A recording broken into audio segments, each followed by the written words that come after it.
नमस्कार, आप देख रहे हैं टोटल टीवी। मैं हूं सौरभ जौहरी। हमारी खास पेशकश में आपका स्वागत है। हरियाणा की पहली गुरुद्वारा कमेटी के चुनाव को लेकर सियासत गर्मा गई है। प्रदेश की पहली अलग गुरुद्वारा कमेटी के चुनाव 19 जनवरी को होने हैं। 40 सदस्यों के चुनाव के लिए 163 उम्मीदवार मैदान में हैं। खुद सिख समाज के 4 धड़े अलग अलग प्लेटफॉर्म से ये चुनाव लड़ रहे हैं।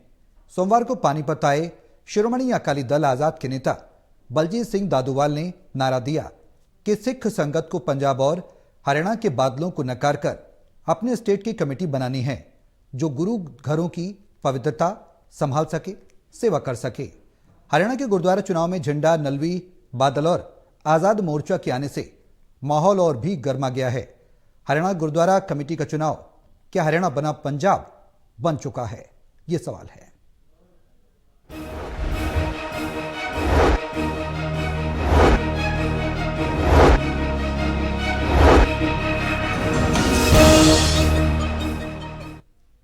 तो गुरुद्वारा कमेटी के चुनाव में सियासत क्यों गरमाई हुई है, 4 धड़ों की कहानी क्या है और सियासत पर किस तरीके से सिखों में ही 4 धड़े बट चुके हैं, तमाम सवाल हैं जिनके जवाब तलाशने की कोशिश करेंगे। हमारे सहयोगी हमारे साथ मौजूद हैं। हिसार से asset editor doctor Mahesh Kumar, Panipat से एसेट एडिटर देवेंद्र कथुरिया और वरिष्ठ पत्रकार वीरेंद्र सोरी जी हमारे साथ चर्चा में रहेंगे। आप सभी के साथ मैं चर्चा को आगे बढ़ाऊं, लेकिन उससे पहले एक रिपोर्ट दिखाते हैं। रिपोर्ट देखिए, फिर करेंगे चर्चा की शुरुआत।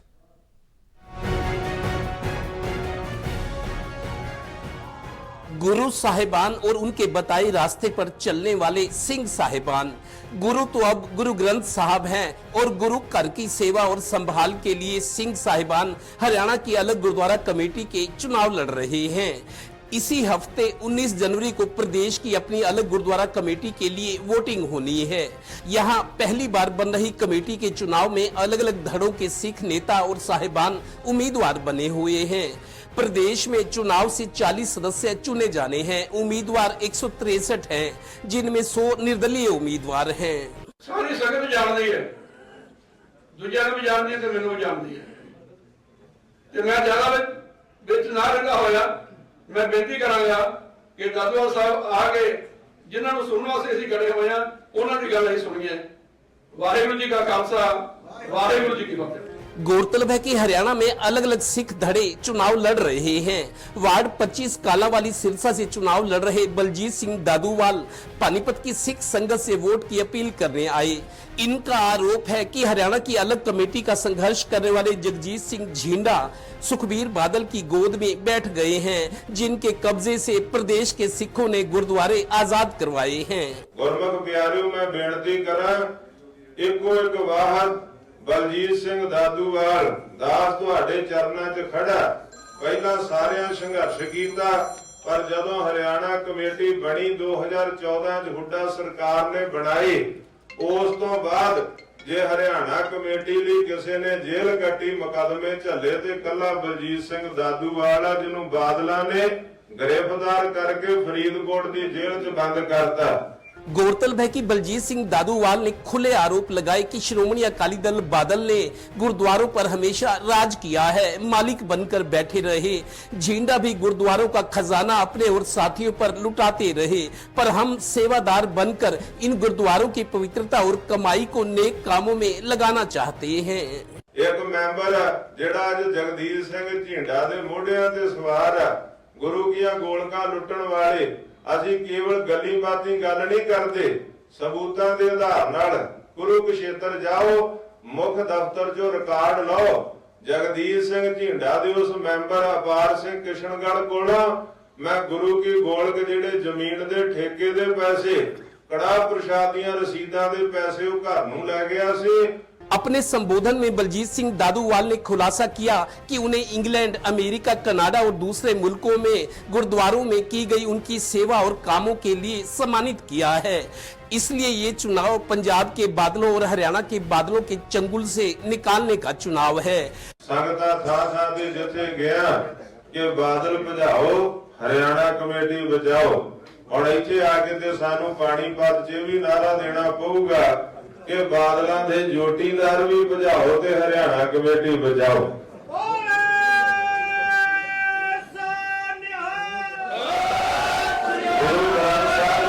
मतलब गुरु साहिबानों के सिंह साहिबान गुरुद्वारों की सेवा के लिए आमने सामने हैं, जो बोले सो निहाल। 15 साल के संघर्ष के बाद हरियाणा की अब अपनी अलग गुरुद्वारा कमेटी बन रही है, पर जिन हालात में बन रही है वो अफसोसजनक है। दरअसल सिख साहिबान 5 अलग अलग प्लेटफॉर्म से चुनाव लड़ रहे हैं। आरोप है कि कोई पंजाब के बादल बन गए तो कोई हरियाणा के बादल बन गए हैं। इसीलिए दादूवाल गुट ने मतदान से 5 दिन पहले एक नया नारा दे दिया है, बादल भजाओ हरियाणा कमेटी बचाओ। सहयोगी श्रीनिवास के साथ Devendra Kathoria, total news, Panipat bureau. तो गुरुद्वारा कमेटी के चुनाव में आखिर सियासत क्यों गरमाई है, रिपोर्ट के जरिए हमने आपको समझाने की कोशिश की। चर्चा को अब आगे बढ़ाएंगे, हमारे सहयोगी हमारे साथ मौजूद हैं। देवेंद्र, शुरुआत में आपसे ये कहना चाहूंगा, ये जो सियासत है गुरुद्वारा कमेटी के चुनाव को लेकर, ये बढ़ती नजर आ रही है। खास बात यह भी है कि सिख समुदाय की बात करें जो 4 धड़ों में बढ़ चुके हैं। आखिर वजह क्या है, सियासत क्यों गरमाती जा रही है गुरुद्वारा कमेटी के चुनाव में? काफी लंबे अरसे बाद ये चुनाव हो रहे हैं, उसके बाद भी एकजुट नहीं नजर आ रहा है। क्या वजह, क्या कुछ कहती है ये सियासी हवा? देखिए सौरभ, करीब 15 साल से ज्यादा वक्त हो गए जब कांग्रेस सरकार आई थी। जगदीश सिंह झेंडा जो करनाल के असंध के गांव के रहने वाले हैं, उन्होंने ये लड़ाई शुरू की थी। उनका पहले सारे सिख जो थे, जो सिख नेता थे, वो ये कह रहे थे जितने हरियाणा के गुरुद्वारे हैं, 52 गुरुद्वारे तो ऐसे हैं जिनकी आमदन बहुत ज्यादा है, सैकड़ों एकड़ जमीन इन गुरुद्वारों के पास है, उसका ठेके से आमदन होती है, दान चंदा बहुत आता है। सिख कौम के जो लोग हैं अपने धर्म के प्रति बहुत अडिग है, समर्पित है और सेवा भाव वाले हैं।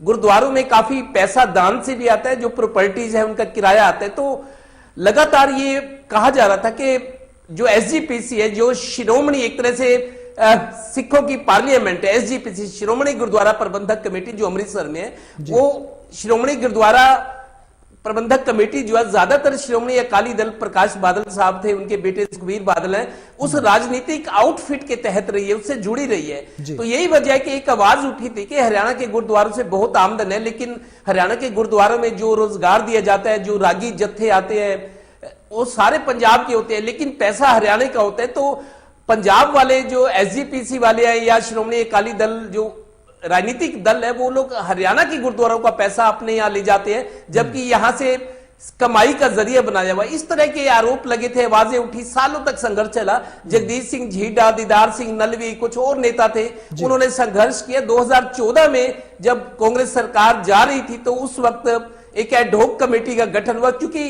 एसजीपीसी जब इस हरियाणा की सरकार अलग गुरुद्वारा कमेटी बना रही थी, भूपेंद्र हुड्डा भी बना रहे थे, उसके बाद सरकार बदल गई तो बीजेपी की आई तो कमेटी अलग बन रही थी, क्योंकि राजनीतिक दलों को भी सिखों का साथ चाहिए। वो भी करीब 18 लाख सिखों की आबादी है, 2 करोड़ 65 लाख की हरियाणा की आबादी में। तो लगातार ये बात रही, लेकिन एसजीपीसी श्रोमणी अकाली दल इस मामले को सुप्रीम कोर्ट तक ले गए कि एसजीपीसी शीर्ष बॉडी है जिसके तहत पूरे हिंदुस्तान के गुरुद्वारों का इंतजाम कमेटी करती है। लेकिन हरियाणा वालों ने ये तर्क दिए कि अगर दिल्ली की अलग गुरुद्वारा कमेटी है, पटना साहिब में है, राजस्थान में है, उत्तराखंड में, बहुत सारे दिए कि अलग अलग कमेटियां होनी चाहिए। अगर वहां के गुरुद्वारे तो जो लोकल सिख कम्युनिटी के लोग हैं उनको सेवा का काम मिलना चाहिए, उनकी देखरेख का। तो आखिरकार सुप्रीम कोर्ट से हरियाणा वाले कमेटी जीते थे। इसकी जो लड़ाई थी, एसजीपीसी श्रोमणी अकाली दल हारे थे। उसके बाद बीजेपी सरकार आई तो काम चलाने के लिए तदर्थ कमेटी बनाई गई कि हम इसके इलेक्शन कराएंगे। मेरे को याद है 1.5-2 साल के जो तदर्थ कमेटी मनोहर लाल जी के टाइम बनी थी, भाई चुनाव करवाए जाएंगे, उसकी तैयारियां करनी होती है, सारा माहौल बनाना होता है, सभी को एक साथ बिठाना होता है। तो 2 या 3 उनके जो अध्यक्ष थे वो बदले गए, उनमें आपस में ही खींचतान चल रही थी, एक गुटबाजी बढ़ गई थी। तो अब आखिर जाकर 2025 में 19 जनवरी को पहली दफा हरियाणा के चुनाव हो रहे हैं, लेकिन अब प्रकाश सिंह बादल का जो श्रोमणी अकाली दल है, जिसको अब सुखबीर बादल देख रहे हैं, उनको तनख्वाहियां भी घोषित किया गया। पिछले दिनों धर्म के विरुद्ध कोई काम हुए जो धार्मिक मसला था, लेकिन आरोप यह है कि हरियाणा के सिखों का सुखबीर बादल ने एक कुछ अलग अलग पंथक संगठन बना दिया, हरियाणा में ही मतलब गुटबाजी कर दी। कुछ को बादल कि पर्दे के पीछे सुखबीर बादल है, उन्होंने कोई पंथक कमेटी बना दी, एक सिख समाज संस्था बना दी। जगदीश झेंडा जिन्होंने संघर्ष किया 10 साल तक, उन्होंने अपने अलग 21 उम्मीदवार मैदान में उतार दिए, उसका नाम झिंडा लिख दिया, जी। पंथक कमेटी झिंडा, अलग अलग नामों से अलग अलग संगठन सिखों के जो अब झिंडा 21 सीटों पर चुनाव लड़ रहे हैं। दीदार सिंह नलवी जो महासचिव थे झिंडा के साथ, झिंडा प्रधान होते थे, जो कमेटी बनी थी उसमें उन्होंने 19 कैंडिडेट खड़े कर दिए, 19 किसी और ने, एक पंथक दल है 4 उन्होंने कर दिए, 63 हो गए। कुल 163 में 100 उम्मीदवार जो है वो आजाद है, निर्दलीय है। तो ये जो दादूवाल है ये कालावाली से वार्ड 25 से उम्मीदवार है, ये प्रदेश अध्यक्ष, इन्होंने अलग अपना एक आउटफिट बनाया है, शिरोमणि अकाली दल आजाद ब्रैकेट में आजाद, जबकि सुखबीर बादल वाले शिरोमणि अकाली दल बादल है। तो इन्होंने अपना एक धार्मिक संगठन बनाया, उसके तहत चुनाव लड़े हैं। तो आज पानीपत आए हुए थे, उन्होंने काफी ये कहा कि मैंने जेलें काटी हैं, मेरे को अमेरिका इंग्लैंड में सम्मानित किया गया, लेकिन ये तो गुरुद्वारे की गोल के लूटने वाले हैं, जमीनों के ठेके गड़बड़ियां की, ये वो इस तरह के आरोप लगाए। कुल मिलाकर अब 4 ये तो पंथक दल है, पंथक संगठन है, 4 तो है, एक और है, कुल मिलाकर 5 सिख जो है नेता वो अलग अलग प्लेटफॉर्म से चुनाव लड़ रहे हैं। और इसके मेरे को लगता है चुनाव तो हो जाएंगे, लेकिन मेरे को लगता है विवाद खत्म होने वाला नहीं है। ये वो स्थिति आ गई है, चुनाव से पहले ही आपस में गुटबाजी और आरोप लगने लगे। और गुरुद्वारे जैसी संस्था, जिन गुरुद्वारों में सेवा समर्पण की एक मिसाल है कि गुरुद्वारों के मामले में कभी कोई उंगली नहीं उठाता, बहुत अच्छी व्यवस्था सेवा होती है, लेकिन अब गुरुद्वारों में भी राजनीति शुरू हो गई है और उसका नमूना आपके सामने है। बिल्कुल महेश, जो इस कमेटी को लेकर चुनाव किए जा रहे हैं, 4 धड़ों में बट चुके हैं सिख, और खुद बादलों को नकार कर अपनी स्टेट कमेटी बनाने की बात दादूवाल कह चुके हैं। अब सवाल ये कि सिख संगठनों में जो 4 धड़े बने हैं, इसकी वजह क्या है और किस तरीके से इस पूरे कमेटी के चुनाव को आप देख रहे हैं, क्या कुछ लग रहा है?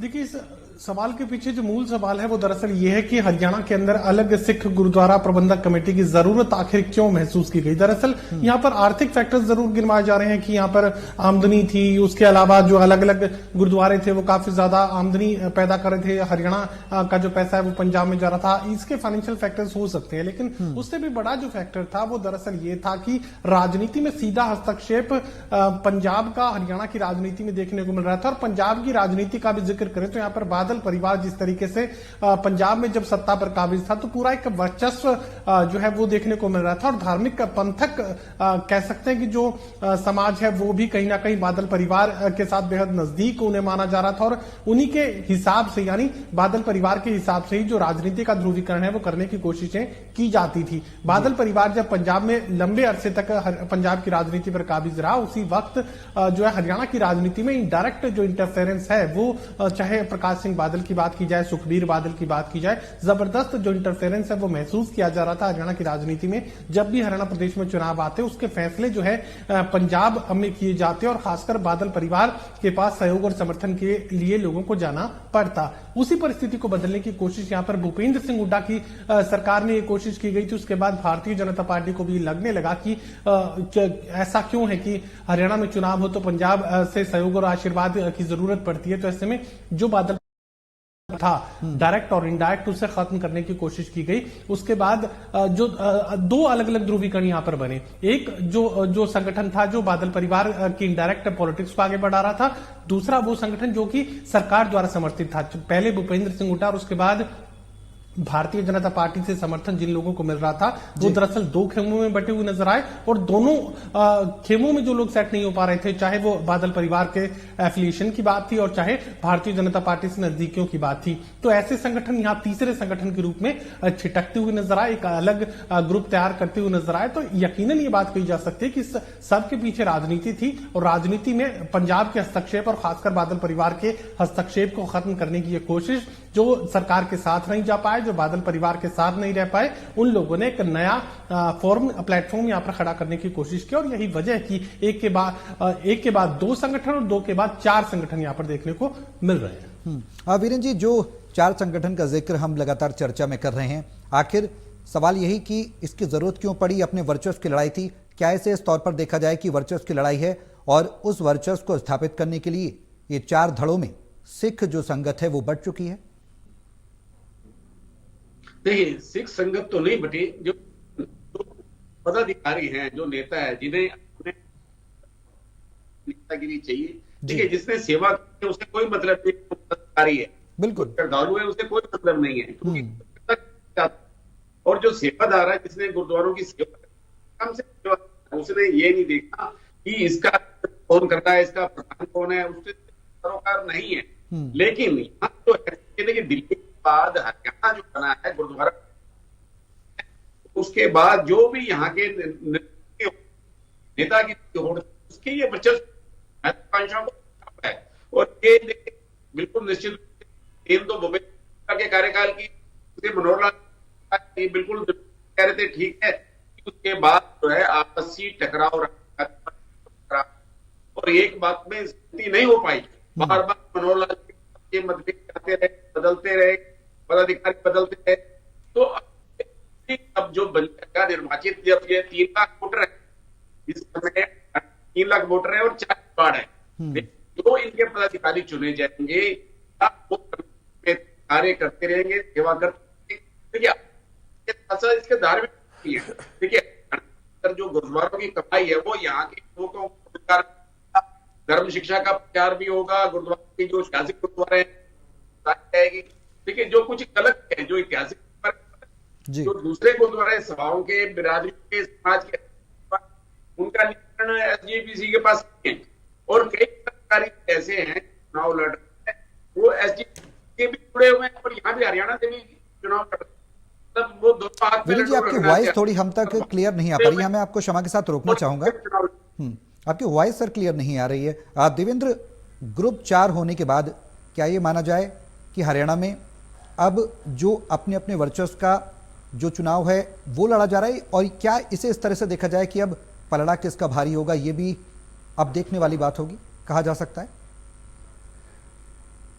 देखिए सौरभ, जिस तरीके से भारतीय किसान यूनियन हरियाणा में है, किसानों का संगठन, उसके 4 टुकड़े हो गए। भारतीय किसान यूनियन जो हरियाणा की यूनिट थी, अपने अपने उनकी चौधर की लड़ाई है, अपने मतलब अपनी चलाने की है, हावी होने की है, डोमिनेट करने के बहुत सारे फैक्टर होते हैं। तो जिस तरीके से भारतीय किसान यूनियन हरियाणा की थी, 4 गुटों में बट गई, वही स्थिति अब ये गुरुद्वारों में भी हम देख रहे हैं। और मेरे को ये लगता है 19 जनवरी को मतदान है, संडे को, और अब 40 जगह पे 40 वार्ड बनाएंगे। जैसे पानीपत 23 वार्ड है, 25 वार्ड खुद दादूवाल जहां से चुनाव लड़े, कालावाली सिरसा से, पूरे मतलब 40 जगह पे इनका ये कहना था कि 39 सीटों पर झींडा जो है, जगदीश सिंह झींडा, जिन्होंने अलग कमेटी की लड़ाई 10 साल तक लड़ी, भूपेंद्र हुड्डा से उनके अच्छे संबंध रहे थे, जाते जाते वो कमेटी एक बना गए थे, तदर्थ भी चुनाव कराएंगे, फिर बीजेपी की सरकार आ गई, फिर ये मामला सुप्रीम कोर्ट में चला गया था। अब 19 जनवरी को चुनाव तो हो रहे हैं, मेरे को लग रहा है थोड़ा सा जिस तरह तलखी लग रही है वैसे चुनाव ठीक ठाक हो जाए,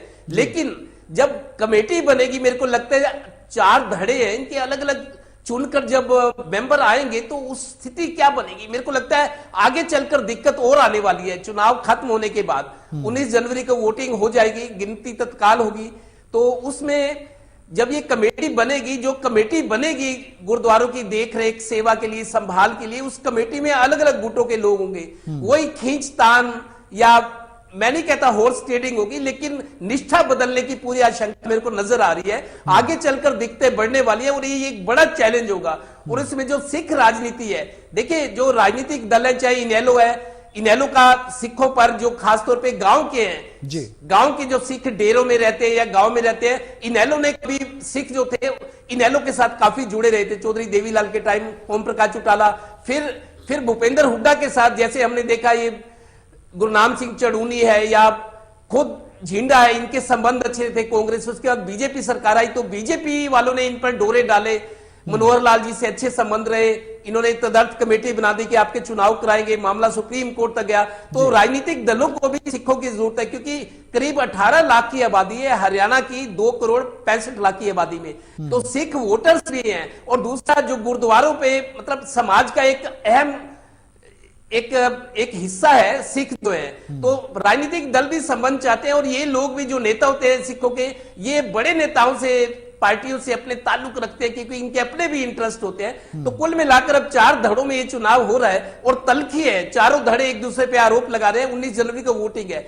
वोटिंग के बाद जब जीत कर आएंगे तब कमेटी का स्वरूप क्या होगा, कमेटी कैसी बनेगी, क्या वो कमेटी इस लायक होगी कि जिस मकसद से बनाई जा रही है, चुनाव हो रहा है, वो मकसद पूरा हो। मेरे को तो उसमें भी आशंका लग रही है कि आगे चलकर विवाद होने तय है। बिल्कुल। महेश, जो चुनौतियां देवेंद्र जिक्र कर रहे हैं, उन चुनौतियों में कितना इत्तेफाक रखा जाए? क्या कुछ माना जाए कि ये निश्चित तौर पर विवाद होंगे, और जो हरियाणा की सेपरेट कमेटी बनाने की बात कही जा रही है उसमें विकास में क्या कोई बाधा नहीं आएगी? जो गुरु घरों की पवित्रता है उनको संभाल के रखना, सेवा करना, उसमें कुछ परिवर्तन होगा, कुछ सुधार होगा? सेपरेट कमेटी बनाई जाएगी, जाहिर सी बात है एक ही स्टेट पर, एक ही क्षेत्र पर फोकस किया जाएगा, उसमें कुछ सुधार होगा अगर इस तरीके की परिस्थिति बनती है?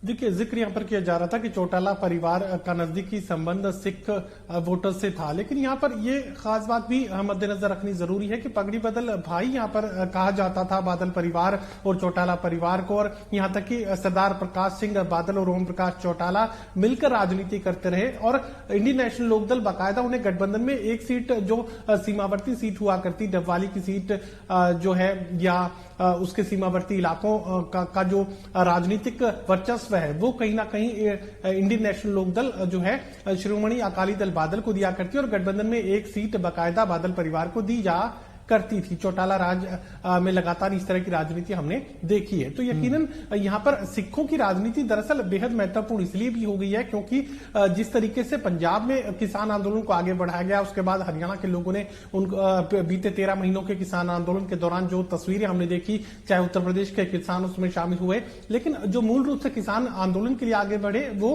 पंजाब के किसान थे। और हमने ये भी देखा कि चुनाव के दौरान जब प्रधानमंत्री पंजाब के विधानसभा चुनाव के प्रचार के लिए जा रहे थे, तो उन्हें वापस लौटने की नौबत भी जो है वो वहां हमें तस्वीरें हमने देखी। तो यकीनन अभी तक की जो केमिस्ट्री मानी जा रही है वो सिख वोटर्स के साथ भारतीय जनता पार्टी की जो कंपेटेबिलिटी है वो बहुत ज्यादा नहीं बन पाई है। तो ऐसे में अब हरियाणा प्रदेश के सिख वोटर्स को भारतीय जनता पार्टी अपने साथ जोड़े रखने की हर संभव कोशिश जरूर करेगी। तो सरकार समर्थित, और ऐसा नहीं है कि सिर्फ भारतीय जनता पार्टी के लोग सरकार समर्थित सिखों के संगठन को खड़ा करने की कोशिश कर रहे हैं। कांग्रेस का जब राज था, भूपेंद्र सिंह हुड्डा भी ये कोशिश कर रहे थे कि ये जो राजनीतिक रिमोट है जो बादल परिवार के हाथ में था और जो धार्मिक मामलों में हस्तक्षेप किया करता, उसे हुड्डा ने अपने तरीके से चलाने की कोशिश की थी, भारतीय जनता पार्टी अपने तरीके से चलाने की कोशिश कर रही है। और जब धर्म में राजनीति शामिल हो जाएगी तो यकीनन अगर उसका इस तरीके का जो परिपक्व रूप है वो अगर देखने को मिलेगा तो उसकी वर्किंग पर जरूर कम या ज्यादा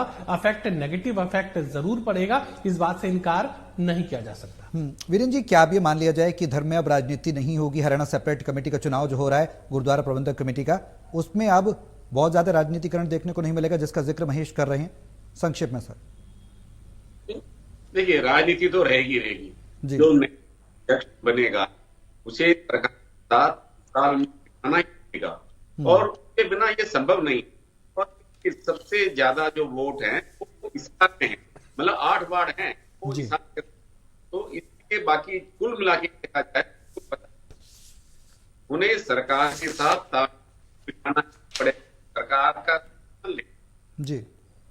ठीक है, चलिए, बहुत शुक्रिया आप सभी का हमारे साथ इस चर्चा में शामिल होने के लिए। तो ग्रुप 4 मैदान में है सिख समुदाय के, और ऐसे में गुरुद्वारा कमेटी का ये जो चुनाव है बेहद दिलचस्प होता जा रहा है। आने वाले समय में पता लगेगा कि इस चुनाव की रूपरेखा किस तरीके से बनती है। फिलहाल राजनीतिकरण इस चुनाव में जरूर देखने को मिलेगा। मेरे साथ इस खास पेशकश में अभी के लिए बस इतना ही। नमस्कार।